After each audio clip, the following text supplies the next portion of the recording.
Hello बच्चों, welcome you all to my channel पढ़ लो। और आज हम बात कर रहे हैं चैप्टर नंबर 1 के कुछ इंपॉर्टेंट क्वेश्चंस की। चैप्टर 1 हमने ऑलरेडी कंप्लीट कर लिया है। अगर आपने नहीं देखा है तो हमारे चैनल में जाइए, प्लेलिस्ट बनी हुई है और सब देख लीजिए।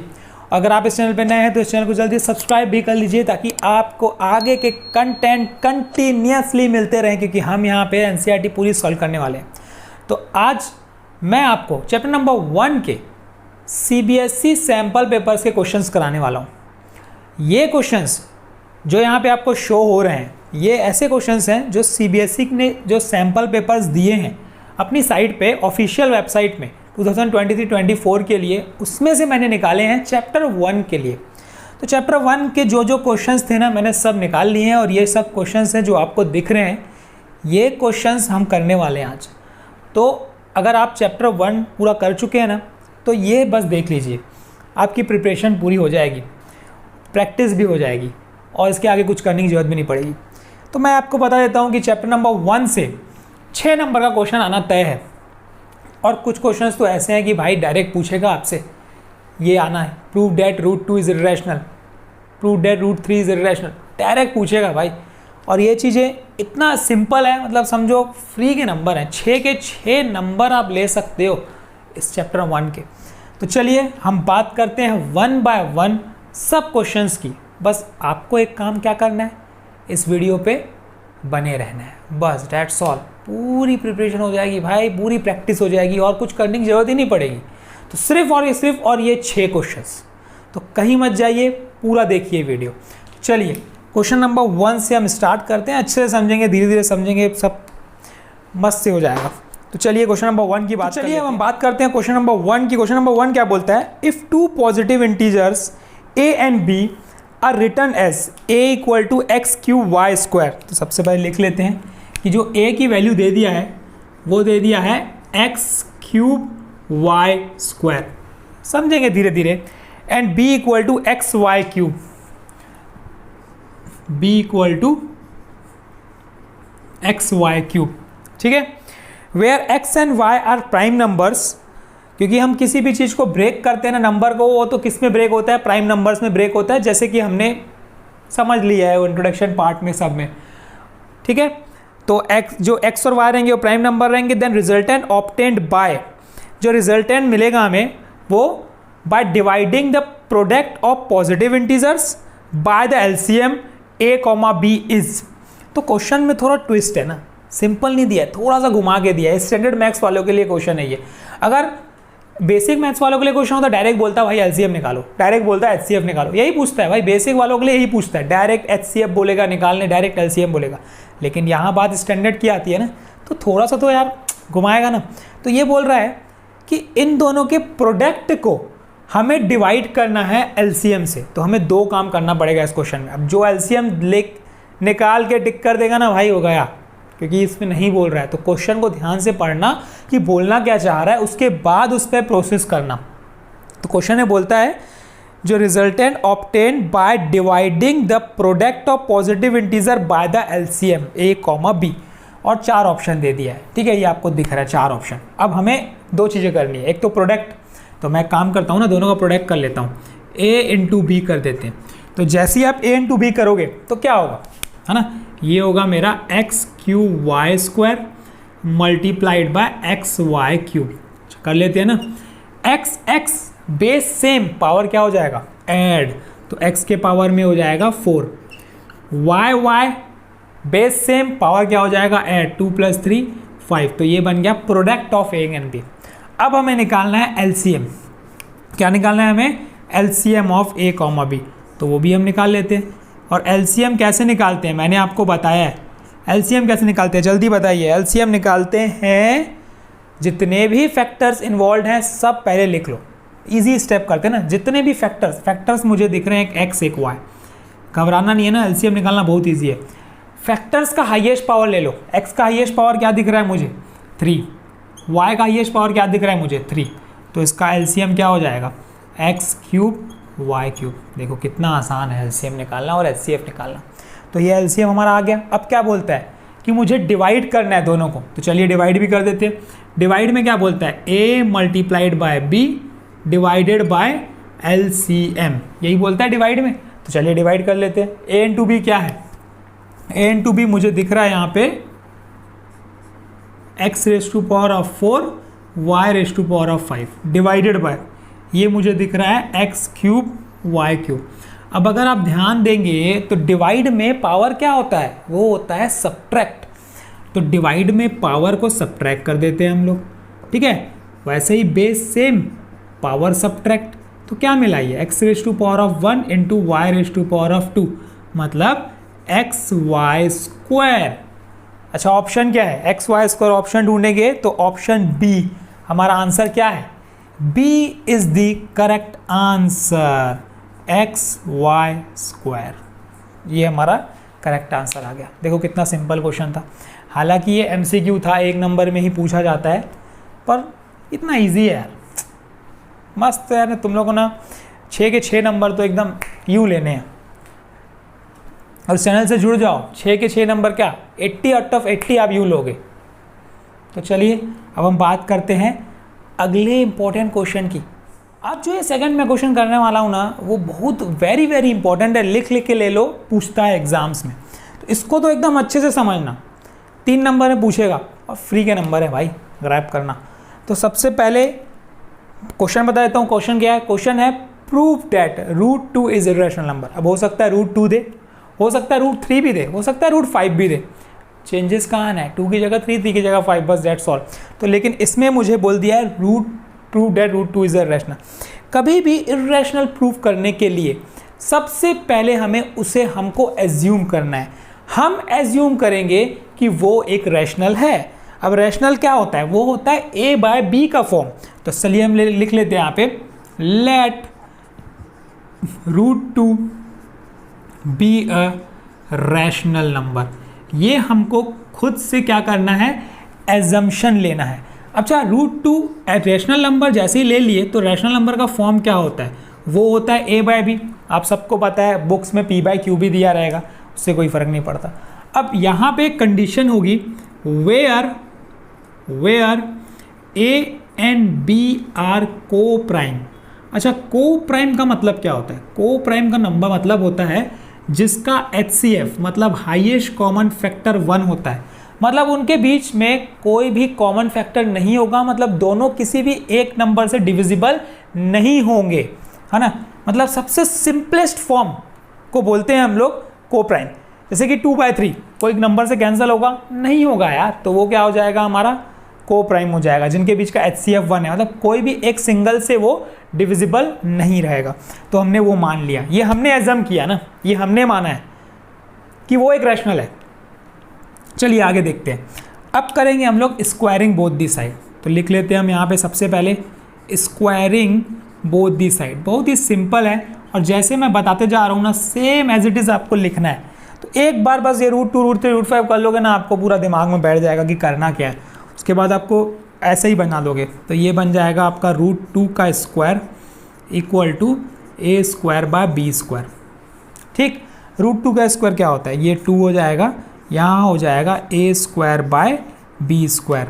अब मैं बी स्क्वायर को थोड़ा सा अरेंज करूँगा तो ये बनेगा b square equal to a square divide by 2।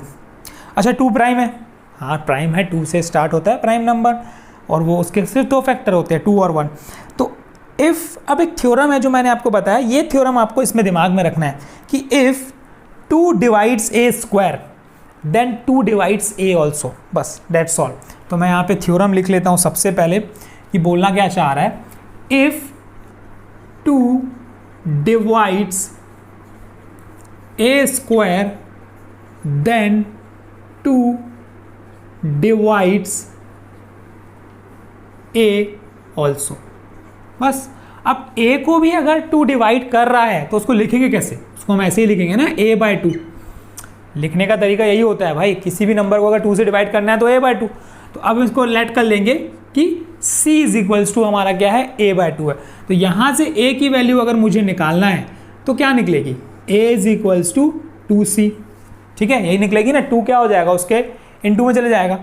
अब ये 2 ए की वैल्यू जो आई है मैं सब्सटीट्यूट करूंगा इसमें, जिसको मैं नाम देता हूं इक्वेशन नंबर 1। तो मैं लिख लेता हूं substituting the value of A in equation number 1। समझो, जहां ए है पुट कर दो। 1 में ए मुझे कहाँ दिख रहा है? यहाँ दिख रहा है, तो मैं ए की जगह पुट कर देता हूँ। क्या है ए? बी स्क्वायर इक्वल्स टू, ए मेरा है 2c का होल स्क्वायर डिवाइडेड बाय 2, तो ये बन जाएगा मेरा 4c स्क्वायर डिवाइडेड बाय 2। तो ये बी स्क्वायर इक्वल टू कितना आ गया? 2c square. अब ये 2 मैं इसके डिवाइड में ला सकता हूँ, b square by 2 equal to c square. फिर से मैं अगर ध्यान दूँ तो 2 फिर से बी स्क्वायर को डिवाइड कर रहा है, तो इसका मतलब 2b को भी डिवाइड करेगा। तो अगेन मुझे यहाँ पे क्या थ्योरम लिखना पड़ेगा? If 2 divides b square then 2 divides b also. करेगा ही करेगा। तो अगर मैं यहाँ सोचूं कि जो a है वो भी 2 से डिवाइड हो रहा है और जो b है वो भी 2 से डिवाइड हो रहा है, तो दोनों एक नंबर से डिविजिबल हो रहे हैं 2। लेकिन मैंने माना क्या था? मैंने माना था कि उनके बीच का HCF 1 है, मतलब वो दोनों किसी भी नंबर से डिविजिबल नहीं होंगे। लेकिन यहाँ तो मुझे दिख रहा है कि जो a भी है वो 2 से डिवाइड हो रहा है और b भी जो 2 से डिवाइड हो रहा है, तो ये तो गलत हो गया। तो इसका मतलब हम जो एजम्पशन कर रहे हैं वो गलत है। तो इसका मतलब आवर एजम्पशंस वॉज रॉन्ग। क्या कॉन्ट्राडिक्ट कर रहा है? कि a और b को प्राइम है ना? a और b को प्राइम था, लेकिन हमने क्या किया उसको, इसमें इसके हिसाब से वो क्या हो रहा है? नहीं आ रहा है को प्राइम, 2 डिविजिबल आ रहा है। तो हमारा एजम्पशन गलत हो गया। इसका मतलब क्वेश्चन क्या है? सही है। तो क्वेश्चन बोल क्या रहा है? √2 इज रैशनल। तो यस, √2 इज इररेशनल। स्टेटमेंट कैसे लिखोगे? स्टेटमेंट सिर्फ इतना लिखना है, our assumption was wrong as it is seen that 2 is a common factor between A and B. This contradicts the fact that A and B are co-prime, therefore √2 is irrational number. Hence proved. इतना सा statement लिखना है और ये solution आपका ready हो चुका है। देखो कितना सिंपल सा क्वेश्चन है। कुछ सॉल्यूशन में कुछ था, कुछ नहीं है भाई। क्लास 10th के मैथ्स के सॉल्यूशंस इतने इजी हैं, बस आपको फॉलो करना है। बस मैं जो करा रहा हूँ बस करते जाओ, 80 आउट ऑफ 80 लाओगे, बिल्कुल टॉप करोगे क्लास में। मैथ्स में अच्छे नंबर आएंगे आपके, है ना? तो कोशिश तो हमें 80 नंबर की ही करनी है कि फुल के फुल नंबर आए, क्योंकि ला सकते हैं भाई, पॉसिबिलिटी है ना? तो 80 की कोशिश करोगे तो 70 प्लस तो ला ही लोगे, ठीक है? लेकिन प्रैक्टिस हमें 80 की ही करनी है। तो चलिए, ये था क्वेश्चन नंबर 2 जो कि वेरी वेरी इंपॉर्टेंट था। एग्जाम्स में अक्सर पूछा जाता है, ये डायरेक्ट पूछता है। √2 पूछेगा, √3 पूछेगा, √5 पूछेगा, बस डेट्स ऑल, और उससे अलावा कुछ भी नहीं है। तो चलिए अब हम बात करते हैं इसी चैप्टर के क्वेश्चन नंबर। बच्चा अगर ये वीडियो आपने देख ली ना तो समझ लो आपका पूरा चैप्टर कंप्लीट हो गया, क्योंकि यही टॉपिक्स हैं इस पूरे चैप्टर में और कोई टॉपिक है ही नहीं। तो ये तो अच्छी चीज़ कर लिया, यूक्लिड डिवीज़न लेमा को हटा दिया गया है, तो और ईजी हो गया आपके लिए। तो चलिए अब हम बात करते हैं क्वेश्चन नंबर 3 की। 3 क्या बोलता है? If 2 positive integers a and b are written as, है ना? 2 पॉजिटिव इंटीजर्स दिया हुआ है, इंटीजर्स दिए हुए हैं a और b। तो मैं पहले लिख लेता हूँ क्या दिया हुआ है।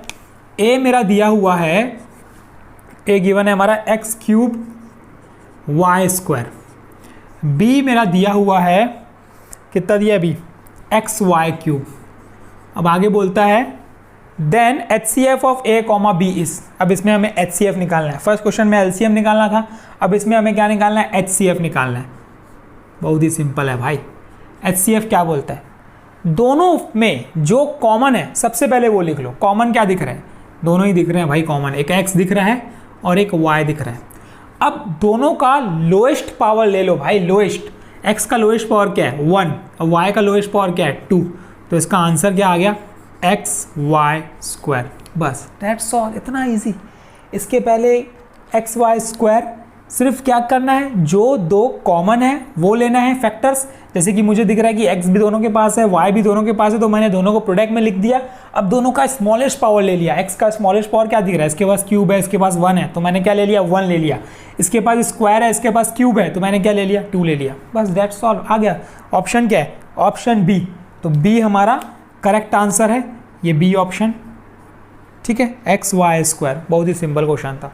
चलिए अब हम बात करते हैं क्वेश्चन नंबर 4 बोलता है the LCM of smallest 2 digit composite number and smallest composite number. तो अगर आपको कंपोजिट नंबर नहीं पता होगा ना तो आप नहीं बना पाओगे, तो कंपोजिट नंबर जानना बहुत ज़रूरी है। कंपोजिट नंबर्स क्या होते हैं, कंपोजिट नंबर वो नंबर्स होते हैं जिनके मोर देन 2 फैक्टर्स होते हैं, मतलब 3, 4, 5 फैक्टर्स। तो स्टार्ट होता है 4 से, सबसे बता देता हूँ, सबसे स्मॉलेस्ट कंपोजिट नंबर होता है 4 और स्मॉलेस्ट 2 डिजिट कंपोजिट नंबर होता है वो होता है 10, है ना, क्योंकि 1, 0, 10 2 डिजिट हो गए और वो सबसे स्मॉलेस्ट कंपोजिट नंबर है। उसको ब्रेक करोगे तो उसके मोर देन 2 फैक्टर्स आएंगे, है ना। तो मैं सबसे पहले लिख लेता हूँ यहाँ पे कि स्मॉलेस्ट 2 डिजिट कंपोजिट नंबर की बात कर रहे हैं। होता क्या है, 1, 0, 10। अब इसके फैक्टर्स निकालोगे तो क्या निकलेगा, एक 2 निकलेगा, एक 5 निकलेगा, एक 1 निकलेगा, एक 10 निकलेगा, तो ये इसके फैक्टर्स निकलेंगे, ठीक है। अब smallest composite number, smallest composite number की बात करोगे तो वो होगा 4, ठीक। अब मुझे इन दोनों का क्या निकालना है, इन दोनों का मुझे एलसीएम फाइंड करना है। बहुत ही सिंपल है यार, एलसीएम तो निकाल ही सकते हो। अब LCM, है ना, एक नंबर है 10, तो इसके फैक्टर्स की बात करूंगा तो 2 × 5 प्राइम फैक्टर्स, इसके प्राइम फैक्टर्स की बात करूंगा तो 2 × 2। अब दोनों में मुझे अच्छा एलसीएम ले रहे हैं, एचसीएफ नहीं, एचसीएफ निकालने बोलता तो मैं कॉमन लेके छोड़ देता और लोएस्ट पावर ले लेता। एलसीएम निकालने बोला है तो मैं क्या लूँगा, जितने फैक्टर्स इन्वॉल्व हैं सब ले लो। एक फैक्टर 2 है, एक फैक्टर 5 है, इसको हम लिख सकते हैं 2 का स्क्वायर, ठीक है। अब मुझे लेना है सबका हाईएस्ट पावर। 2 का हाईएस्ट पावर क्या दिख रहा है यहाँ पे 2, 5 का हाईएस्ट पावर क्या दिख रहा है 1, तो 2 का स्क्वायर कितना हो गया 4, 4 मल्टीप्लाइड बाय 5 कितना हो गया 2, 0, 20। तो यही है इसका आंसर। ऑप्शन क्या है, C is the correct answer of this question. बहुत ही सिंपल है, कंपोजिट पता होगा तो ही ये क्वेश्चन बना पाओगे, नहीं पता होगा तो नहीं बना पाओगे। तो ये दिमाग में बैठा लो, स्मॉलेस्ट कंपोजिट नंबर क्या होता है 4 होता है और स्मॉलेस्ट 2 डिजिट कंपोजिट नंबर क्या होता है 10 होता है। और कंपोजिट होता क्या है वो भी मैंने आपको बता दिया। डिटेल में जानना है तो हमने ऑलरेडी वीडियो अपलोड की है, क्लास 9th की चैप्टर नंबर 1 पढ़ लो, क्लास 10 का भी चैप्टर नंबर 1 पढ़ लो, हमने डाल दिया प्लेलिस्ट में, आपको सब पता चल जाएगा। क्या है, बेसिक से स्ट्रॉन्ग करते चलोगे ना अगर आप चीज़ों को, तो आप कभी ज़िंदगी में नहीं भूलोगे, ठीक है। तो चलिए अब हम बात करते हैं क्वेश्चन नंबर 5 असर्शन और रीज़न पर बेस्ड है। असर्शन बोलता है the HCF of 2 number is 5। अच्छा 2 नंबर हैं, है ना, हमें 2 नंबर है A और B सपोज, और इन दोनों का ना HCF दे दिया है A, B। इन दोनों नंबर का HCF दे दिया है कितना 5, और उन दोनों का क्या दे दिया, प्रोडक्ट दे दिया है 150। प्रोडक्ट मतलब A × B दे दिया है 150, ठीक। असर्शन बोलता है एंड देयर LCM इज 40, ये असर्शन बोलता है। रीजन बोलता है for any 2 positive integer A and B HCF of A, B into LCM of A, B equals to A × B, ठीक है। अब मुझे बताना है इसमें रीज़न, 4 ऑप्शन दिए हैं, इसमें मुझे सेटिस्फाई कराना है कि कौन सी सेटिस्फाई करेगी। तो सबसे पहले तो मैं LCM निकाल के चेक कर लेता हूँ ना, और मुझे पता है कि फॉर्मूला क्या होता है HCF into LCM equals to product of 2 number, यही होता है ना फॉर्मूला। अब HCF मुझे गिवन है 5, ठीक है, LCM मेरे को फाइंड करना है, प्रोडक्ट ऑफ 2 नंबर गिवन है 150। अब यहाँ से अगर LCM में निकालूंगा तो कितना आएगा 150 डिवाइड बाय 5, 5 1 जा 5 3 जा, मतलब 30 आ गया। ये तो LCM कितना आ गया 30, लेकिन रीज़न में असर्शन में क्या बोल रहा था LCM इज़ 40, तो मतलब पहला तो फॉल्स हो गया। अब फॉर्मूला तो यही लगा है भाई HCF into LCM equal to A × B। तो अब अगर आप ध्यान दोगे तो कौन सा ऑप्शन है, पहला बोलता है both assertion and reason are true, लेकिन या तो पहला गलत है, तो फर्स्ट ऑप्शन तो रॉन्ग हो गया, फर्स्ट ऑप्शन तो गलत हो गया, छोड़ दो फर्स्ट ऑप्शन को। दूसरा बोलता है both A and R are true, फिर से गलत हो गया क्योंकि assertion तो गलत ही है ना भाई। तीसरा option assertion is true but reason is false, ये भी गलत हो गया क्योंकि assertion तो true है ही नहीं ना। चौथा ऑप्शन बोलता है assertion is false and reason is true, तो assertion false है और लेकिन reason true है क्योंकि HCF into LCM equal to product of two number होता है। ये फॉर्मूला याद रख लो, इंपॉर्टेंट फॉर्मूला है, ये वाला फॉर्मूला पूछ सकता है एग्जाम में, ठीक है। तो ये क्वेश्चन नंबर 5 था। चलिए अब हम क्वेश्चन नंबर 6 की बात करें। क्वेश्चन नंबर 6 जो है ना बहुत लेंदी है, बहुत बड़ा क्वेश्चन है एकदम, लेकिन देख के घबराना नहीं है, सॉल्यूशन उतना छोटा रहता है। क्वेश्चंस जितने बड़े बड़े रहते हैं ना, सॉल्यूशंस उसके उतने छोटे छोटे रहते हैं, तो ये चीज़ ध्यान में देना। क्वेश्चन पढ़ना अच्छे से, है ना, तो आपसे बन जाएगा, घबराना नहीं। आधे से ज़्यादा लोग तो क्वेश्चन देख के ही छोड़ देते हैं, भाई छोड़ यार, हटा कौन पढ़ेगा, इतना मत करना, ऐसे नंबर्स चाहिए तो पूरा करना। तो मैं क्वेश्चन पढ़ लेता हूँ। National art convention got registration from students from all parts of the country, of which 60 are interested in music, 84 are interested in dance and 108 students are interested in handicrafts. For optimum culture exchange, organizer wish them to keep in minimum number of group such that each group consists of student interested in same art form and number of student in each group is the same. Find the number of groups in each art form and how many rooms are required if each group will be allocated room. अब ऐसे questions में ना बच्चों को अक्सर confusion होता है कि भाई HCF निकालें कि LCM निकालें, है ना। तो ये कन्फ्यूज़न भी मैं आपका दूर कर देता हूँ। क्वेश्चन पढ़ने के बाद ये सोचो कि जो इसका आंसर है ना, जो इस क्वेश्चन में बोलना चाह रहा है उसका जो आंसर है वो वैल्यूज से बड़ा आ सकता है कि छोटा आएगा, बस इतना सोचो। अगर ये सोचना सीख गए ना तो आपको समझ में आ जाएगा कि इसमें HCF निकालना है कि LCM निकालना है, ठीक है।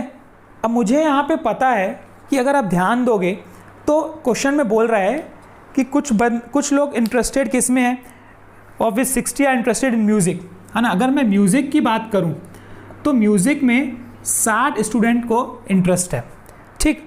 उसके बाद मैं अगर डांस की बात करूँ तो 84 स्टूडेंट्स को इंटरेस्ट है, और वैसे ही हैंडीक्राफ्ट्स की बात करूँ तो 108 स्टूडेंट को इंटरेस्ट है।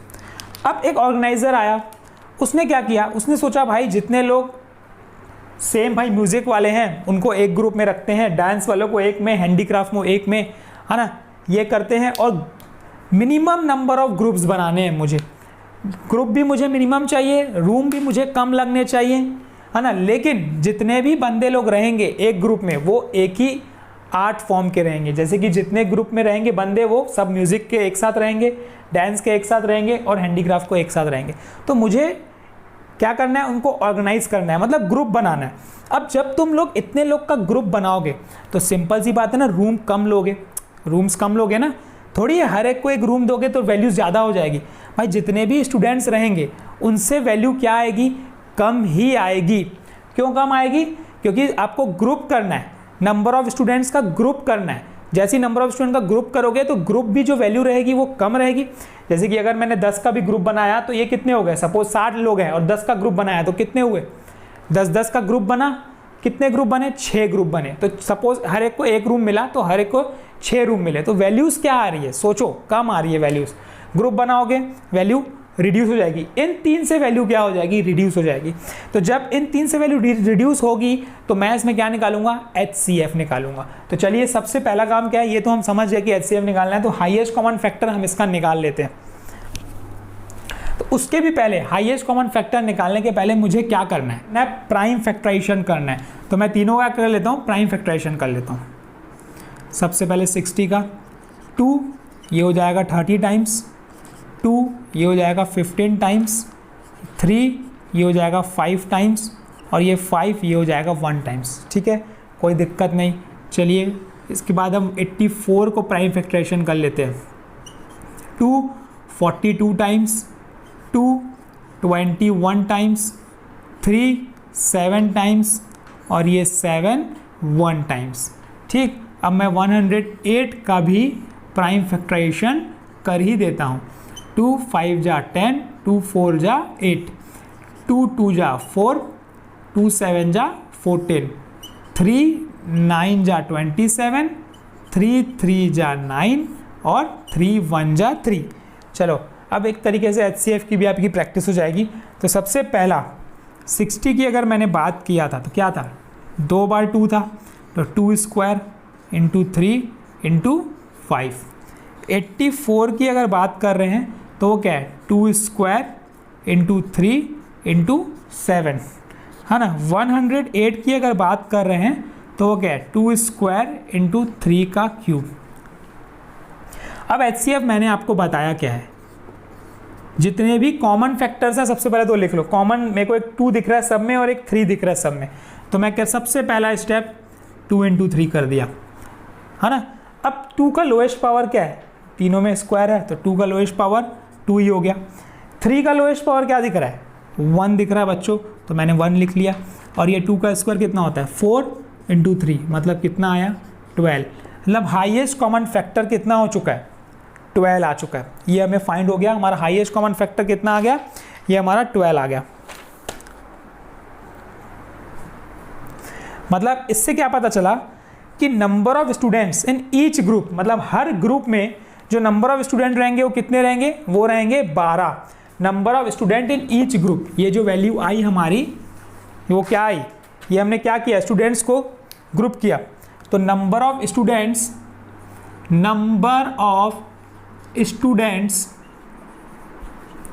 इन ईच ग्रुप, ये हमारा क्या आ गया 12। अब हर ग्रुप में जब 12-12 नंबर ऑफ स्टूडेंट्स मुझे रखना है तो रूम्स कितने लगेंगे। अच्छा चलो समझते हैं ना। अच्छा अब क्या आ गया, number of students in each group, her group में कितने नंबर ऑफ स्टूडेंट्स हैं वो मुझे पता चल चुका है, मतलब 12 स्टूडेंट रहेंगे हर ग्रुप में। अब कितने रूम्स अलॉट होंगे, हम पूछ रहा क्वेश्चन में how many rooms are required, कितने रूम्स रिक्वायर्ड रहेंगे if each group will be allotted a room. 12 को एक रूम मिलेगा, इतना आप समझ लो। 12 लोग को, हर ग्रुप को एक रूम मिलना है, तो 12 लोग को एक रूम मिलेगा, है ना। तो अब अगर नंबर ऑफ ग्रुप्स की बात करेंगे तो कितना होगा, number of groups in music, number of groups, कितने ग्रुप्स बनेंगे इन म्यूजिक के, कितने ग्रुप बनेंगे। अगर आप सोचोगे भाई म्यूजिक के कितने ग्रुप बने, भाई एक ग्रुप में 12 लोग हैं। अब टोटल स्टूडेंट म्यूजिक के कितने थे, 60 थे, तो नंबर ऑफ ग्रुप म्यूजिक के कितने ग्रुप बन गए, 60 डिवाइड बाय 12, ये 12 1 जा 12 5 जा, 12 1 टाइम्स 12 5 टाइम्स, तो कितना बना 5। नंबर ऑफ ग्रुप म्यूजिक के कितने ग्रुप बने, भाई 5 ग्रुप म्यूजिक के बनेंगे, और सब के सब अगर ध्यान दोगे तो म्यूजिक के ही रहेंगे ना, क्योंकि 60 लोग हैं, 60 लोग हैं, और हर एक नंबर ऑफ, हर ग्रुप में कितने स्टूडेंट होने चाहिए, 12 स्टूडेंट होने चाहिए। जब हर ग्रुप में 12 लोग रहेंगे तो नंबर ऑफ ग्रुप्स कितने बनेंगे, 5 ही बनेंगे ना। 12-12 का बैच बनाओगे ना, 12 फिर 12 फिर 12 फिर 12 फिर 12, ऐसे कितनी बार बनाओगे, 5 ग्रुप बनाओगे तो वो 60 कवर करेगा। फिर अगेन क्या बोलता है, नंबर ऑफ ग्रुप इन, कौन सा था second, number of group in dance, dance में कितने लोग थे, 84 लोग, तो 84 डिवाइड बाय 12, कितनी बार में, 12 1 जा 7 टाइम्स, कितना आ गया 7। मतलब कितने नंबर ऑफ ग्रुप बनेंगे डांस के, 7। बहुत ही ईजी है यार। अब number of group in handcraft, अब हैंडक्राफ्ट में कितने लोग थे, हैंडक्राफ्ट में थे 108 लोग, तो 108 डिवाइड बाय 12 कितना हो जाएगा 9 टाइम्स, 12 1 जा 12 9 टाइम्स, तो ये कितना हो गया 9। अब ये मुझे पता चल गया भाई कि 9 ग्रुप जो हैं वो हैंडीक्राफ्ट्स के हैं, 8 ग्रुप्स को जो है 9 ग्रुप्स जो है वो हैंडक्राफ्ट्स के हैं, और 8 ग्रुप्स को 7 ग्रुप्स जो हैं वो डांस के हैं, और म्यूजिक के कितने ग्रुप है, 5 ग्रुप है। हर ग्रुप को एक रूम मिलेगा, हर ग्रुप को एक रूम मिल रहा है, तो इसका मतलब टोटल नंबर ऑफ रूम्स, भाई जितने जितने ग्रुप उतने रूम, तो ग्रुप कितने बने, 5 + 7 + 9, कितना आया, 5 और 7 12, 12 और 9 21, तो 21 रूम्स टोटल बनेंगे। इस टाइप का क्वेश्चंस ये सॉल्व किया जाता है।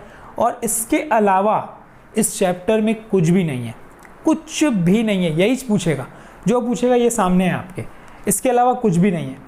HCF LCM निकालना, वर्ड प्रॉब्लम्स प्रैक्टिस करो, कुछ नहीं समझ में आता है RS उठाओ, RD उठाओ, कुछ नहीं समझ में आता है मुझसे पूछो कमेंट सेक्शन में, मैं आपका डाउट क्लियर करूँगा, डेफिनेटली करूँगा। इसके अलावा भी कुछ क्वेश्चंस हैं, ये तो सैम्पल पेपर क्वेश्चन थे CBSE से, और भी कोई सैम्पल पेपर क्वेश्चंस हैं तो उनको लाओ, प्रैक्टिस करो, नहीं बनता है तो मुझे बताओ, मैं आपकी हेल्प करूँगा। तो इस चैनल पे अगर आप नए हैं, पहली बार देख रहे हैं और ये समझ में आ रहे हैं आपको चीज़ें, तो हमारे चैनल से जुड़िए, लाइक कीजिए, अपने दोस्तों को भी शेयर कीजिए, उनको भी ऐड करवाइए, सब्सक्राइब करवाइए, ताकि उनको भी ये कॉन्सेप्ट्स मिले। All the best, thank you and keep practising. Practice कभी मत छोड़ना। मैथ्स एक ऐसी चीज़ है इसमें प्रैक्टिस की बहुत ज़्यादा ज़रूरत है आपको, मैं आपको बता रहा हूँ, प्रैक्टिस बिल्कुल मत छोड़ना, ठीक है। बाकी तो मैं बैठा ही हूँ आपके लिए। Thank you.